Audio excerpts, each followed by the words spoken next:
జున్ను, నీకొక కథ చెప్తాను విను. ఒకానొక ఊరిలో గోపయ్య అనే పాలు పోసేవాడు ఉండేవాడు. అతను తమ ఊరిలోనే కాకుండా పక్క ఊరిలో కూడా పాలు పోసేవాడు. కాకపోతే ఆ పక్క ఊరికి వెళ్ళడానికి ఒక చిన్న ఏరు దాటవలసి వచ్చేది. కానీ తమ పూట గడవడం కోసం తప్పేది కాదు. అందుకోసం ఆ ఏరుని పడవ సహాయంతో దాటేవాడు. అలా వెళ్ళి వస్తున్న ఈ క్రమంలో ఒకరోజు పాలు పోసి ఇంటికి తిరుగు ప్రయాణం అవుదాం అనుకునేంతలో ఊరిలో స్వామీజీ ఒకరు వచ్చారు. ప్రసంగాలు ఇస్తున్నారు అంటే వెళ్ళి ఆ ప్రసంగంలో కూర్చున్నాడు. ఆ స్వామీజీకి తనకే అంతా తెలుసు అనే గర్వం ఉండేది.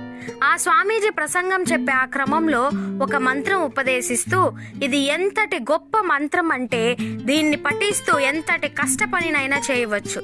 అంతెందుకు, ఈ మంత్రం జపిస్తూ మన ఊరి ఏరు కూడా సులభంగా దాటేయచ్చు అని చెబుతాడు. అది విన్న పాలవాడు నిజమే అని గట్టిగా నమ్ముతాడు. నమ్మడమే కాక ఆ మంత్రాన్ని కంఠస్థం చేసుకున్నాడు కూడా.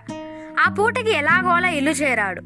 మరనాడు ఎప్పట్లాగానే పాలు పోసేకి బయలుదేరాడు. ఏరు చేరగానే దేవుడిని నమ్మి ఆ స్వామీజీ చెప్పిన మంత్రం పఠిస్తూ నీళ్లపైనే నడవడం మొదలుపెట్టాడు. ఆశ్చర్యంగా తను నీళ్ళల్లో మునగలేదు. ఆనందంగా వెళ్లి పాలు పోసి తిరిగి వచ్చేటప్పుడు మళ్ళీ ఏరు దాటడానికి అదే మంత్రం జపిస్తూ యువతలికి చేరుకున్నాడు. ఇలా రోజు ఏరును పడవ సాయం లేకుండా మంత్రం జపిస్తూ సులువుగా ఏరు దాటేవాడు. ఇది ఆ నోట ఈ నోట విని ఊరంతా పాకిపోయింది. అలా ఆ మంత్రం ఉపదేశించిన స్వామీజీకి కూడా తెలిసింది. దాంతో ఆ స్వామీజీ ఎవరూ లేని సమయంలో చీకటి పడ్డాక ఏరు వద్దకు చేరాడు.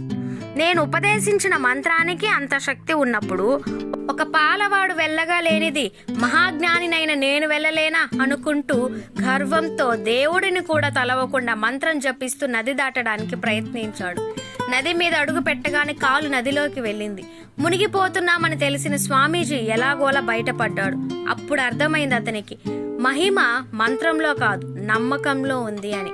అప్పటి నుండి తన జ్ఞానానికి నమ్మకాన్ని జోడించి ప్రసంగాలు ఇవ్వడం మొదలెట్టాడు.